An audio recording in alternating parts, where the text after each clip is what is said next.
नमस्कार विद्यार्थियों। आज हम अंतरा किताब का जो तीसरा पाठ काव्यखंड में पद्माकर जी को पढ़ेंगे।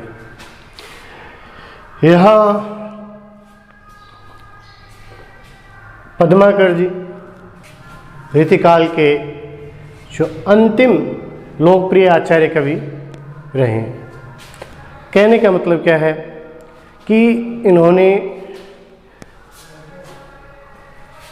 आचार्य पद भी निभाया और कवि पद भी ने जो रीतिबद्ध, रीतिसिद्ध और रीति मुक्त होते हैं, उनमें रीतिबद्ध यानी जो नियमों और कानूनों को बनाने वाले और उन पे चलने वाले, क्योंकि इन्होंने छंद के बारे में, अलंकार के बारे में, रस के बारे में, इनके बारे में बहुत कुछ समझाया है, लिखा है, अलग से किताब लिखना। तो अब बात करते हैं जन्म हुआ है 1753 ईस्वी में, बांदा जिला उत्तर प्रदेश, और मृत्यु निधन होता है यहाँ पर कानपुर में। कब होता है? 1833। जन्म 1753, मृत्यु 1833। यहाँ जन्म स्थान बांदा, तो मृत्यु स्थान कानपुर। ये निधन कहाँ होता है? कानपुर में। बात करते हैं इनके वास्तविक नाम की। तो इनका वास्तविक नाम है प्यारेलाल भट्ट इनका वास्तविक नाम है। पिता का नाम बात करें तो मोहनलाल भट्ट है। कौन सी जाति की थे? तेलंग ब्राह्मण जाति के हैं। और 16 वर्ष की अल्प आयु में, देख लो, यानी कहने मतलब आपकी उम्र की ही ये थे तब इन्होंने छंद लिखना शुरू कर दिया था।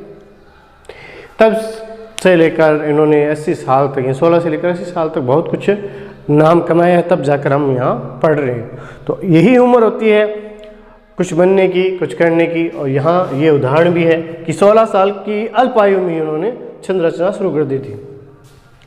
पन्ना नरेश की बात करें कि पन्ना नरेश इंदुपति के गुरु थे, यानी पन्ना नरेश इनके क्या हुए? शिष्य। पन्ना नरेश ने इनको गुरु बनाने का प्रण धारण कर लिया और इन्हें अपना गुरु मान लिया। पद्माकर ने सागर नरेश अप्पा साहब को एक छंद सुनाया था। एक बात तो या एक प्रसंग है यहाँ पर कि एक बार जो सागर नरेश थे अप्पा साहब, उनको एक छंद सुनाया। वहीं पर कौन थे? वहीं पे थे श्री रघुनाथ राव। इन्होंने ये छंद सुना और इन्हें अत्यधिक यानी पसंद आ गया और उस एक छंद के लिए उन्होंने 1 लाख स्वर्ण मुद्रिकाएं दे दी। यानी पुरस्कार के रूप में उन्हें 1 लाख स्वर्ण मुद्रिकाएं दे दी। यानी अत्यधिक पसंद आया होगा छंद। और कहने का मतलब है ये जो छंद है ये सुनाया तो अप्पा साहब को है, लेकिन रघुनाथ राव को बहुत पसंद आया। उन्होंने इनाम की घोषणा कर दी और इनाम भी क्या दिया? 1 लाख स्वर्ण मुद्रिकाएं। रचनाओं की बात करें तो रचनाओं में हिम्मत बहादुर विरदावली और प्रताप सिंह विरदावली, 2 ये है। यहाँ गंगा लहरी और यमुना लहरी दोनों लिखी हुई है इन्होंने, ये ध्यान रखना। तो यहाँ 2 तो विरदावली होगी, एक तो है हिम्मत बहादुर विरदावली, एक है प्रताप सिंह विरदावली, और 2 लहरी है, गंगा लहरी और यमुना लहरी। अब इसके अलावा जो बात करें, एक पद्मावरण है, जगत विनोद है, पर्वत 25 है, इसी प्रकार कली 25 भी इन्होंने लिखी है। इस प्रकार से याद गणना के साथ में मान लो 2 हो जाएगी विरदावली, एक तो हो जाएगी हिम्मत बहादुर विरदावली, एक प्रताप सिंह विरदावली, 25 में पर्वत 25, कली 25, लहरी में गंगा लहरी और यमुना लहरी। इनके अलावा पद्मावरण है और जगत विनोद है, आलीजा प्रकाश है, रस मंजरी है और राम रसायन है। और ये राम रसायन इन्होंने वाल्मीकि रामायण का अनुवाद किया है। यानी जो संस्कृत में जो वाल्मीकि जी ने रामायण लिखी थी, इन्होंने उसका अनुवाद कर दिया। तो ये कई राजाओं के आश्रय में रहे। तो यहाँ पर एक तो अर्जुन सिंह जी है, हिम्मत बहादुर, जयपुर नरेश, महाराणा भीमसेन जो उदयपुर नरेश थे, और नरेश दौलत राव जो ग्वालियर के थे। कहने का मतलब है कि बहुत सारे आश्रयदाताओं के पास में रहे हैं और अपनी प्रसिद्धि का आधार बनाया है। तो यहाँ उन्होंने श्रृंगार में भी प्रकृति श्रृंगार, श्रृंगार की बातें किए हैं, लेकिन प्रकृति श्रृंगार की उन्होंने सबसे ज़्यादा बातें की है। तो हम उनके जो कवि थे वो देखेंगे। अब हम उनकी कविता पढ़ते हैं। और थोड़ा सा यहाँ ध्यान रखना, ये पाठ 4 है, 3 नहीं है, तीसरा पाठ 12वें में चल रहा है, ये चौथा पाठ है। तो यहाँ हमने पहले कबीर पढ़े, सूरदास, देव और ये पद्माकर। इस प्रकार से ध्यान रखना। चौथा पाठ है।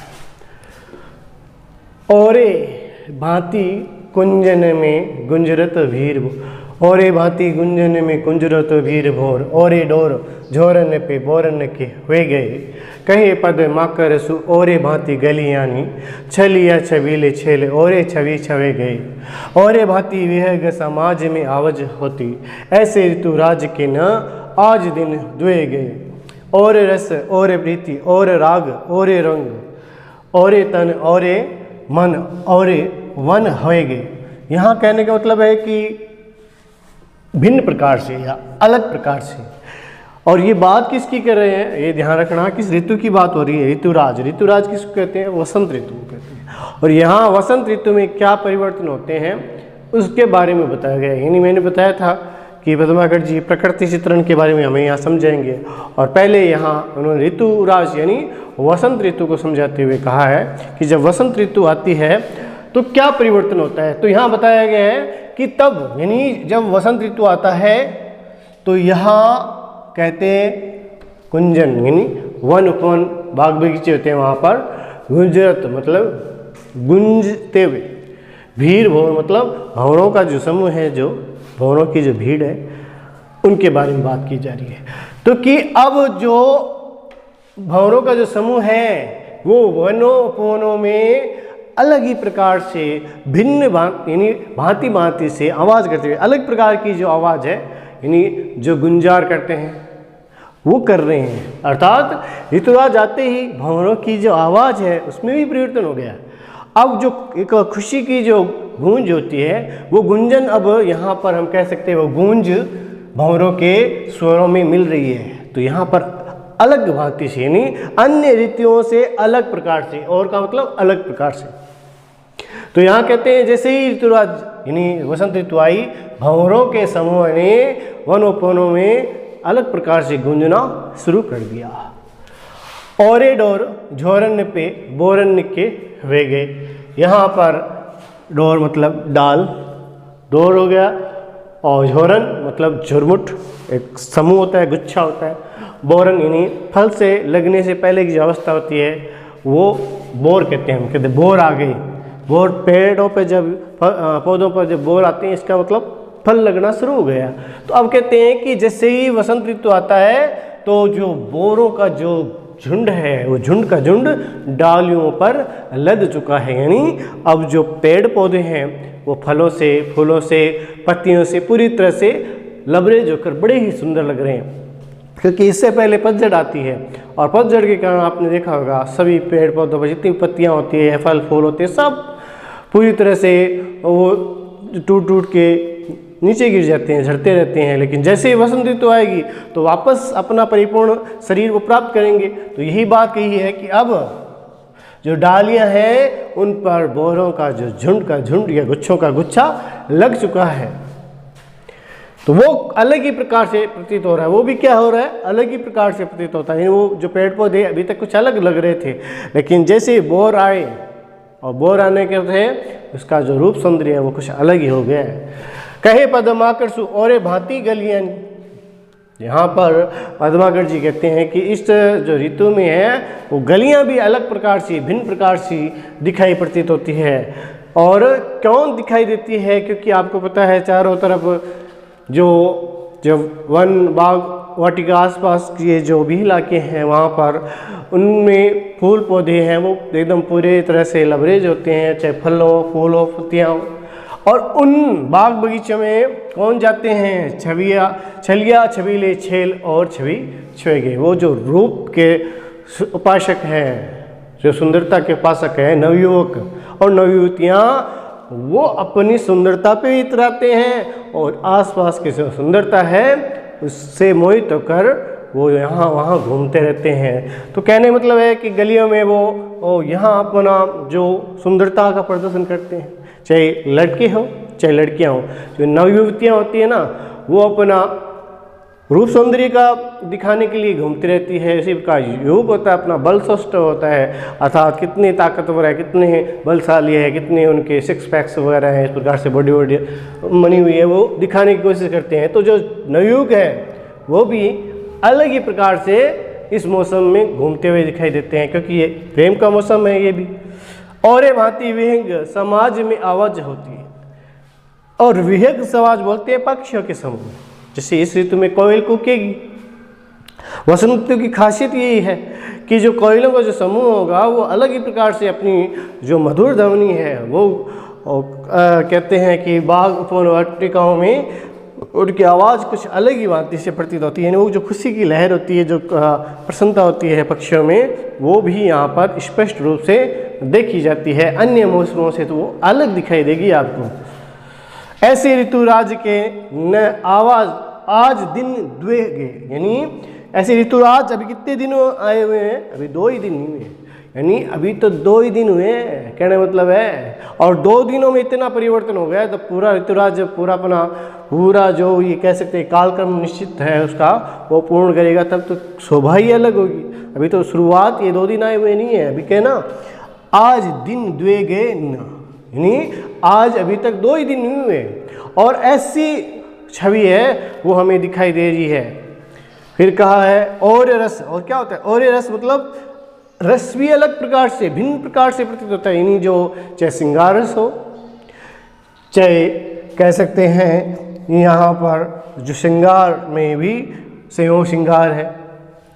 और रीति का मतलब अनेक प्रकार की जो बातें हैं वो यहाँ पर होती है। रीति रिवाजें हैं या अन्य प्रकार की जो परंपराएं हैं वो भी अलग प्रकार की दिखेगी इसी तो में। और राग, जो राग है, गीत है, संगीत है, जो प्रेम है, वो भी यहाँ पर कुछ अलग ही प्रकार से दिखाई देगा। और रंग भी यहाँ पर कुछ अलग ही दिखाएगा। इस मौसम का जो आप देखने जाओगे ना, तो रंग रूप जो छटा होती है, सौंदर्य होता है प्रकृति का, वो कुछ अलग ही प्रकार का दिखाई देगा। क्योंकि हम घरों में रह रहकर इन जो प्रकृति की जो सुंदरता को देख नहीं पा रहे हैं, इसलिए शायद आज आप अनुभव नहीं कर पाओगे। लेकिन जब आप वापिस कह सकते हैं इन बाग उपवनों में जाकर वो सौंदर्य देखोगे तो पता चलता है कितना मनमोहक होता है। और जो पद्माकर जी ने लिखा है वो एक एक बात सत्य है। और तन और मन और वन होएगे, कहने का मतलब है यहाँ भी शरीर भी कुछ अलग हो जाएगा यहाँ पर, क्योंकि अपने आप को फीलिंग यानी अपने मन में और तन में दोनों में आपको तरोताजगी मिलेगी। बाहर जब आप घूमने जाओगे यहाँ पर जो भी ये बाग बगीचों में जो वसंत ऋतु आएगी, बात वसंत ऋतु की हुई है। अभी यहाँ सिर्फ वसंत ऋतु की बात कर रहे हैं। और वसंत ऋतु में घूमने के लिए कहा गया कि वसंत ऋतु जब आएगी ना, तब हमारा जो तन है और मन है वो भी अलग प्रकार से हो जाएगा। और वन उपवन भी क्या हो जाएंगे, उनका रूप पूरी तरह से बदल जाएगा। क्योंकि थोड़े दिनों पहले ये पतझड़ आई थी, तब तो उसका रूप एकदम वीरान हो गया था। और जैसे ही ऋतुराज यानी वसंत ऋतु आएगी, उसको एकदम दुल्हे की तरह या दुल्हन की तरह सजा दी जाएगी। कहने मतलब एक राजा जब आता है ना, तो किस प्रकार से उसका स्वागत किया जाता है, वही यहाँ पर इन्होंने बताने की कोशिश की है। देखिए यहाँ पर फिर जो कविता है उसके बारे में पढ़ते हैं। यहाँ वो होली का दौर चला है, कह सकते हैं फागुन के महीने में जो होली होती है। और होली में जो वृंदावन की होली सबसे प्रसिद्ध है।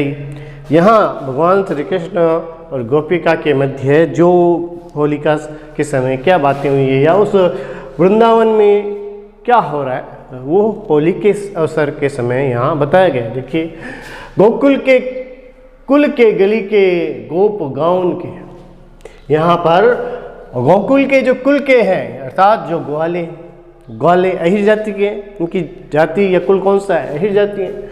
और उन गोकुल की जो गलियों के जो गोप हैं, इस गांव के जो ग्वाले हैं, गोपाले हैं, यानी कहने मतलब है कि जो गोकुल की बात हो रही है और गोकुल में अहिर जाति के या अहिर कुल के जो लोग हैं, वहाँ की गलियों के जो लोग हैं, वहाँ के गांव के जो लोग हैं, उनके बारे में बात कर रहे हैं। जो लगी कछु को कछु भाकत बने नहीं। यहाँ पे कह रहे हैं कि जो गली गांव और जो कुल के लोग हैं वो आपस में एक दूसरे पर कमेंट करते रहते हैं। इस ऋतु यानी कह होली का ऐसा ही अवसर है, ऐसा ही त्यौहार है, कुछ भी कह दो, मुंह में आए हुए से कह देते हैं, आपको पता ही है, और उसका बुरा नहीं मानते हैं क्योंकि होली का अवसर ही है। इसी तो कहते हैं बुरा ना मानो होली है। क्यों कहते हैं? क्योंकि अगर किसी ने कुछ कह दिया तो उसका बुरा नहीं माना जाता है। और यहाँ यही है कि जो मन में आया उन्होंने कह दिया। एक दूसरे कुछ ना कुछ कहते रहते हैं, यानी टिक्का टिप्पणी करते रहते हैं, मजाक उड़ाते रहते हैं, हंसी मजाक करते रहते हैं। होली का त्यौहार हंसी मजाक है। और यहाँ यही बात हमें समझाई है कि जो इस गांव के, गली के और कुल के जो लोग हैं वो आपस में एक दूसरे को कुछ ना कुछ कहते रहते हैं और सभी लोग एक दूसरे का बुरा नहीं मानते क्योंकि नाराज़ नहीं हो सकते। ये त्यौहार ही ऐसा है, अगर किसी ने कुछ कह दिया है तो उसी समय में उसको माफ़ करना पड़ेगा, या ऐसी बातें सोचनी नहीं है कि नाराज़ हो जाएं। क्यों? क्योंकि ये मौसम या ये जो त्यौहार ही ऐसा है। कहे पदमाकर परोस पीछे वारन के द्वारन के दौरी गुण औगन गनेनी। और यहाँ पे बताया गया है पद्माकर जी ने, जो पड़ोस में है, जो पीछे के जो साइड में जो लोग रहते हैं, आसपास के जो भी लोग हैं वो एक दूसरे घर में भाग भाग कर जाते हैं। अर्थात पूछते थोड़ी हैं कि डोर में घंटी जो बजाई जाती है नित्य नियम के अनुसार, पहले सूचना देनी पड़ती है कि हम आ गए हैं, लेकिन इस अवसर पे ऐसा नहीं होता है। घर के अंदर चले जाते हैं, यानी कौन सी गली का है, आसपास की गलियों के और पास के जो लोग होते हैं, आसपास के आस पड़ोस के लोग, वो पूछ के नहीं आते हैं। वो तो गेट खोली और अंदर चले गए और रंग कर बाहर आ जाते हैं। या छत अगर पास में है, पिछवाड़े मतलब जो पीछे की छत एक दूसरे से सटी हुई है, तो छत से कूद कर भी आ जाते हैं और एक दूसरे को रंग डालते रहते हैं। तो फिर उस समय क्या है, द्वार के द्वारों पर दौड़ दौड़ के आ जाते हैं। और इस अवसर पर गुण अवगुणों का नहीं गिना जाता है कि भाई ये देखो गलत है, छत तक किसी की छत कूद कर आना तो गलत ही है, और किसी के गेट को बिना बजाए और सीधा चले जाना अंदर, ये भी गलत है। क्योंकि पहले में शिष्टाचार यही होता है कि हम पूछ कर फिर अंदर आए। तो यहाँ वो नियम नहीं चलता। यहाँ कह दिया कि जो आस पड़ोस के लोग हैं वो सीधे दौड़ दौड़ के दरवाजे में आ जाते हैं और घर के अंदर आकर रंग कर चले जाते हैं। और कि उस समय गुण अवगुणों को नहीं देखा जाता है कि ये तो गलत है, ये नहीं देखा जाएगा, क्योंकि ये तो होली है, इसमें यही कहा जाता है बुरा ना मानो होली है। तो लो चलित चतुर सहेली या ही कहो कहे, नीके के निचोरे ताही करत मने नहीं। और यहाँ पर एक बात बताएगी, तो चलो मैं एक बात बताती हूँ, ये एक चतुर सहेली की बात क्या कहूँ।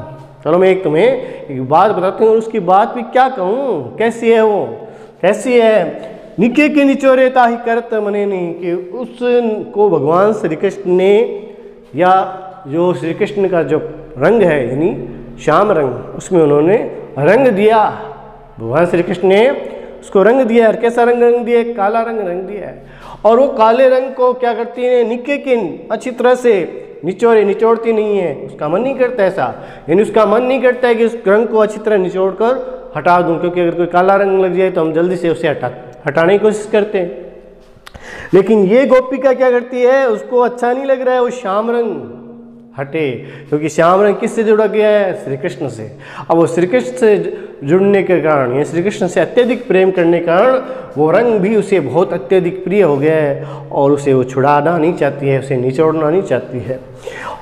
होते श्याम रंग में चुराई चित चोरा चोरी, बोरत तो बोरियों पे निचोरत बने नहीं। कि यहाँ कहे मैं तो पूरी तरह से श्याम रंग में पूरी तरह से डूब चुकी हूँ, क्योंकि उन्होंने मेरा हृदय क्या कर लिया है, हरण कर लिया है, चुरा लिया है। उसने क्या कर, भगवान श्री कृष्ण ने मेरे हृदय का हरण कर लिया है, चुरा लिया है।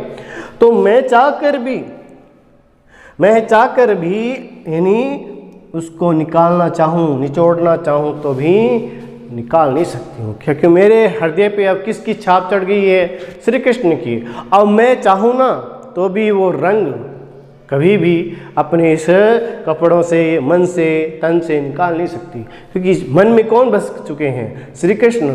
अब मेरा भाई कोई कहे और कहने पर मैं निचोड़ना भी चाहूँ ना तो मेरा मन अनुमति नहीं देता है। क्यों? क्योंकि वो श्री कृष्ण से अत्यधिक लगाव रखती हैं। तो यहाँ पर कौन सा है कवित छंद? भाषा आपको पता है, ब्रज श्रृंगार रस चल रहा है यहाँ पर, क्योंकि प्रेम की बातें हो रही है, श्री कृष्ण से अत्यधिक प्रेम है, उसको बात में यहाँ बताया गया है। और जब गुण की बात करेंगे तो वहाँ पर माधुर्य आएगा। ठीक है, देखिए यहाँ पर जो तीसरा कवित है उसको देखते हैं। भोरन को गुंजत विहार वन कुंजन में, मंजुल मल्हार को गावनो लगत है। कहे पदमा कर गुमान होते मान होते, प्राण होते प्यारो मन भावनो लगत है। मोरन को सोर घन घोर चहु ओरन, हिंडोरन को वृंद छवि छानो छावनो लगत है। नेह सर सावन में मेह बर सावन में, सावन में झूली वो सुहावनो लगत है। यहाँ पता चल गया कि वर्षा ऋतु के बारे में बताया गया है, और ये जो कविता है वर्षा ऋतु से संबंधित है। तो यहाँ देखिए, भोरन को गुंजन विहार मन गुंजन में। अब जो भंवरों का जो समूह है, जो भंवरों का जो समूह है, भंवरे क्या करते हैं? अब वनोपवनों में गुंजन करते हुए विचरण करते रहते हैं, घूमते रहते हैं। सावन में भी क्या करते हैं? क्योंकि आपको पता है अब भंवरे तो किससे संबंधित है? फूलों से संबंधित है। और जब फूल खिलेंगे तो फूल जहाँ खिलेंगे भंवरे मंडराएंगे। और यही बात बताई है कि वन उपवनों में भंवरे हैं वो गुंजन करते हुए घूमते रहते हैं। मंजुल मल्हार को गावनो लगता है। और ये जो गुंजन करते हैं, भंवरों की जो गुनगुनाहट है वो किसके समान लगती है? ऐसा लगता है जैसे सुंदर मल्हार राग गीत को गा रहे हैं। सावन में मल्हार गीत गाया जाता है, तो यहाँ वो मल्हार गीत है, वो बड़ा ही सुंदर मल्हार गीत भंवरों के द्वारा गाया जा रहा है। ऐसा लगता है, प्रतीत हो रहा है कि जब भंवरे बाग वन उपवन पुष्प वाटिकाओं में गुंजन करते हुए, गूंजते हुए उन घूमते हैं, तो ऐसा लगता है जैसे कोई मल्हार गीत गा रहे हैं। कहे पदमा कर गुमान होते मान होते, प्राण होते प्यारो मन भावने लगते हैं। कि इस ऋतु में, यानी जो वर्षा ऋतु है, जो सावन का महीना है, उसमें चाहे पद्माकर जी कह रहे हैं कि चाहे प्रेमिका है वो गुमान करके बैठी हो, चाहे मान करके बैठी हो। इतने महीने वो मान करके बैठी थी। मान मतलब थोड़ा नाराज होना, प्यार में जो नाराजगी होती है ना, वो इतने दिन थी। लेकिन जैसे सावन का जो महीना आता है ना, वो सब नाराजगी, जो वो गुमान था, जो घमंड था, वो थोड़ा दूर हो जाता है। और अपने प्राणों से प्यारे पति उन्हें मन भावने लगने लगते हैं। यानी वो उस जो द्वेष था, जो ईर्ष्या थी, जो भी उनके बीच में कह सकते हैं मनमुटाव था, वो दूर हो जाता है। और उनके जो पति है, जो प्रेमी है, वो बहुत ही मन भावने लगते हैं, अच्छे लगते हैं उन्हें। क्योंकि मौसम ही ऐसा है, ये कह सकते हैं श्रृंगार का मौसम होता है, प्रेम का मौसम है। मोरन को सोर घन घोर चहु, और चारों ओर क्या होंगे? घनघोर बादल छाए होंगे। और जब बादल छाए होंगे तो क्या होगा?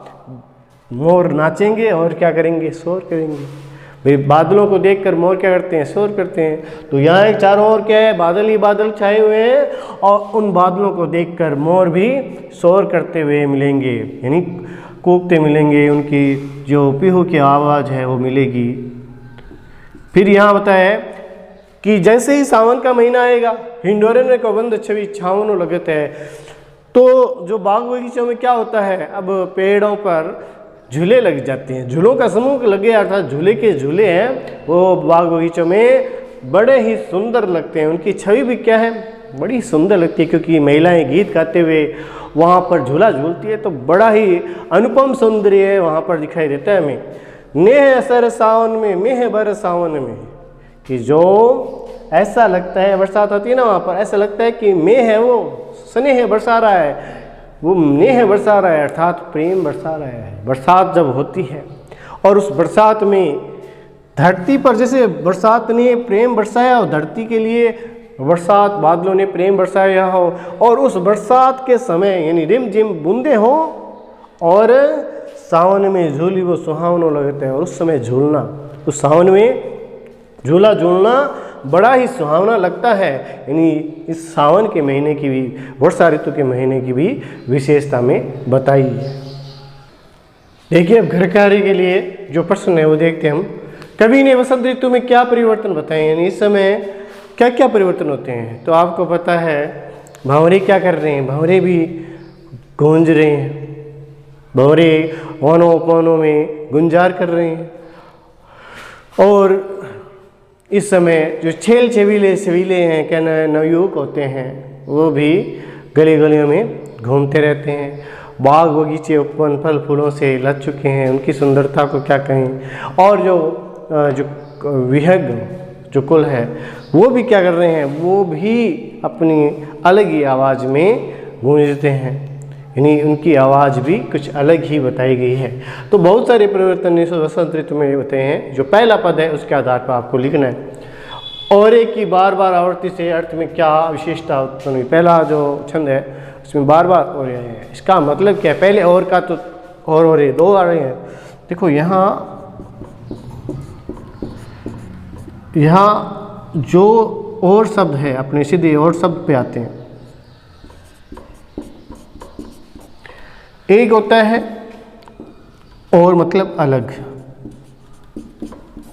और एक होता है और साथ, जोड़ता है, जैसे दो शब्दों को जोड़ना। तो यहाँ एक शब्द अलग के लिए है और एक शब्द साथ के लिए है, जैसे राम और श्याम, तो वो साथ के लिए आता है। और ये शब्द आता है और, यानी भांति भांति।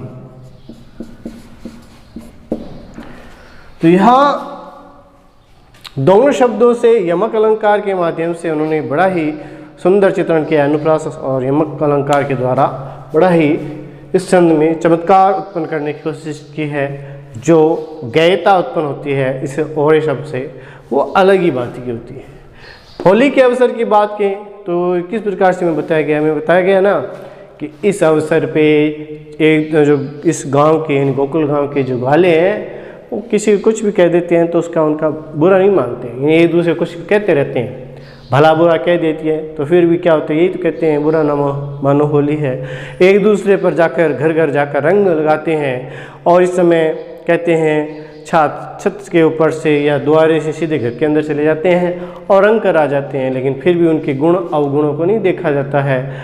और यहाँ ये भी बताया गया है कि इस गांव में गोकुल में श्री कृष्ण है, वो गोपी को रंग देते हैं काले रंग से, लेकिन फिर भी वो क्या है, उस रंग को नहीं उतारती है।